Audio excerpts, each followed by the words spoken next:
செய்தியை பார்த்து வருகிறோம். வங்கக்கடலில் காற்றழுத்த தாழ்வு பகுதியாக வலுவடைந்ததாக தெரிவிக்கப்பட்டிருக்கிறது. சென்னையை நோக்கி நகர்ந்தது காற்றழுத்த தாழ்வு மண்டலமானது காற்றழுத்த தாழ்வு பகுதியாக விழக்கும் என வானிலை ஆய்வு மையம் தெரிவித்திருந்த நிலையில் வலுவிழந்ததாக தெரிவிக்கப்பட்டிருக்கிறது. விவரங்களுடன் செய்தியாளர் லிபிகா இணைந்திருக்கிறார். லிபிகா, விவரங்களை பதிவு செய்யலாம். லாவண்யா, தென்மேற்கு வங்கக்கடல் மற்றும் அதனை ஒட்டிய வடக்கு தமிழ்நாடு, புதுச்சேரி கடற்கரைகளில் இருந்த அந்த காற்றழுத்த தாழ்வு மண்டலமானது இன்று காலை 5:30 மணிக்கு வட தமிழ்நாடு, புதுச்சேரி கடற்கரைகளை ஒட்டி சுற்றுப்புறங்கள ஆழ்ந்த காற்றழுத்த தாழ்வு பகுதியாக வலுவிழந்திருப்பதாக இந்திய வானிலை ஆய்வு மையம் தெரிவித்திருக்கின்றது.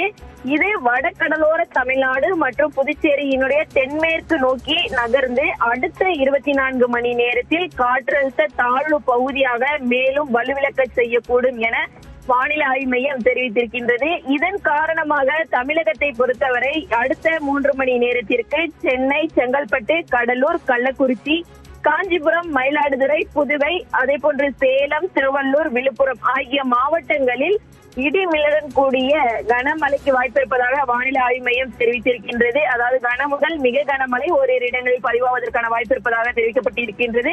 அதே போன்று காற்றினுடைய வேகம் என்பது 40 முதல் 60 கிலோமீட்டர் வேகத்தில் அதிகபட்சமாக வீசக்கூடும் எனவும் வானிலை ஆய்வு மையம் தெரிவித்திருக்கின்றது.